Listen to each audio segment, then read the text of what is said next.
విశాఖలో గెలవాలంటే త్రిసూత్రం పాటించాలి. 3 అంశాలపై క్లారిటీ ఇవ్వాలి. అప్పుడే విశాఖ ఓటర్ల మనసును గెలుచుకోగలరు. మరి ఈ విషయంలో మోదీ, బాబు, పవన్ కళ్యాణ్లు సంసిద్ధులవుతారా, లేకుంటే అధికార వైసీపీ స్పష్టమైన ప్రకటన చేస్తుందా చూడాలి. మరి ఇప్పుడు ఆ త్రిసూత్రం ఏంటో చూద్దాం. విశాఖ నగరం ఎంతో మందికి రాజకీయ భిక్ష పెట్టిన నగరం. పోటీ చేసేవారు లోకల్ అయినా నాన్ లోకల్ అయినా అభ్యర్థి మంచివాడైతే గెలిపించిన నగరం.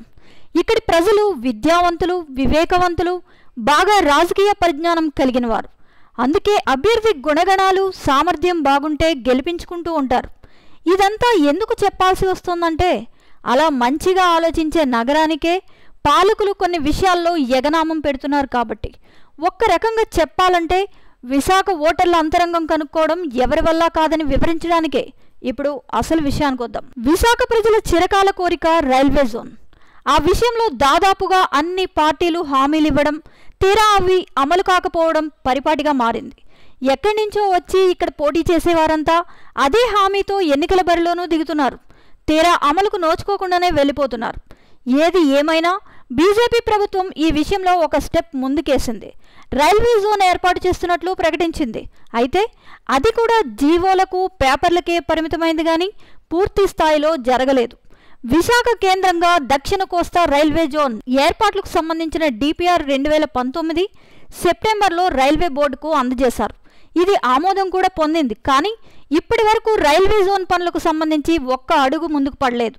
రైల్వే జోన్ కోసం కేంద్రం కోరిన భూములు సిద్ధంగా ఉన్నాయని రాష్ట్ర ప్రభుత్వం అంటుంటే, ఆ భూములు వివాదంలో ఉన్నాయని కేంద్రం చెబుతోంది. ఇప్పటికీ జోన్కు సంబంధించిన ఎటువంటి పనులు ప్రారంభం కాకపోవడంతో ఇంకా తూర్పు కోస్తా రైల్వేగానే విశాఖ జోన్ కొనసాగుతోంది. రైల్వే జోన్ కోసం జీవీఎంసీ కేటాయించిన భూములు ముడిసర్లోవలో, శ్రీకృష్ణపురంలో ఉన్నాయి. ఈ భూముల్లో జీడి తోటలు ఉన్నాయి. ఈ తోటల చుట్టూ సరిహద్దు నిర్ణయించే విధంగా పొడవాటి గోతులు తవ్వేసి ఉన్నాయి. ఈ పనులు జీవీఎంసీ అధికారులు ఇటీవలే చేసినట్లు ఈ భూముల్లో జీడి తోటలు వేసిన గిరిజన రైతులు చెబుతున్నారు. రైల్వే జోన్ కోసం కేటాయించిన 52 ఎకరాల భూములు తమవేనని, మొత్తం ఇక్కడ 78 ఎకరాల భూమిపై తమకు డీ పట్టాలున్నాయని శ్రీకృష్ణపురం గిరిజనులు చెప్తున్నారు. దీంతో ఈ వివాదం ఇంకా కొనసాగుతూనే ఉంది. అయితే ఇది తమ జాప్యం కాదని రాష్ట్ర ప్రభుత్వం చెబుతోంది.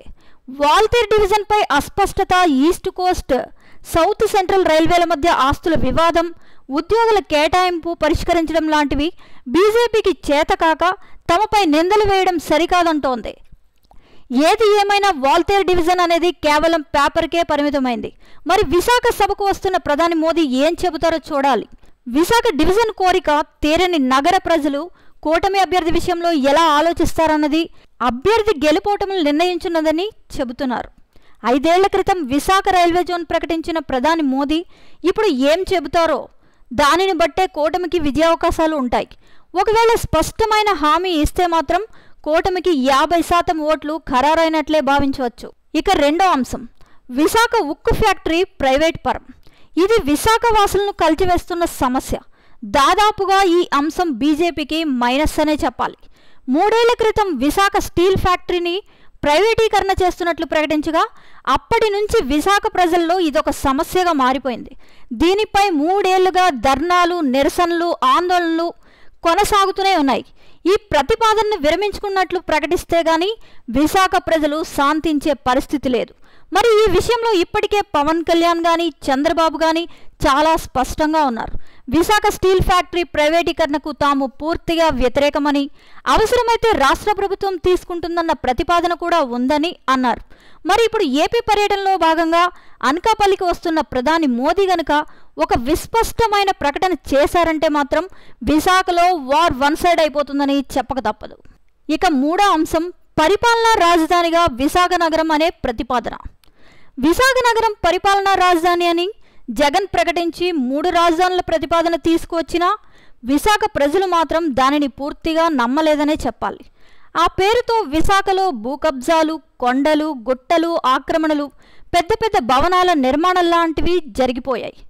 తమ పైన నాన్ లోకల్ అభ్యర్థుల రాజకీయ పెత్తనం చెలాయిస్తున్నారన్న బాధ విశాఖ ప్రజల్లో ఉంది. దీనికి తోడు ఎక్కడి నుంచో వచ్చి ఇక్కడ ఆక్రమణలు, ఆస్తులు కొనుగోళ్లు చేస్తున్నారన్న ఆరోపణలు కూడా వెల్లువెత్తుతున్నాయి. దీన్ని కూటమి నేతలు కూడా ప్రజల్లోకి బాగా తీసుకెళ్లారు. ఈ విషయంలో కూడా క్లారిటీ ఇచ్చే పార్టీలకే విశాఖ ఓటర్లు జై కొడతారని అంటున్నారు. స్థూలంగా చూస్తే విశాఖ ఉక్కు విక్రయం, రైల్వే జోన్ అమలు, విశాఖలో కబ్జాలు, గొడవలు లేని వాతావరణం లాంటి 3 విషయాల్లో ఎవరైతే స్పష్టత ఇస్తారో వారికే విశాఖ ఓటర్లు జై కొడతారని చెప్పక తప్పదు. మరి మోదీ ప్రకటన వస్తుందా? చంద్రబాబు, పవన్ కళ్యాణ్లు క్లారిటీ ఇస్తారా? అధికారంలో ఉన్న వైసీపీ సమాధానం ఇస్తుందా? వేచి చూద్దాం.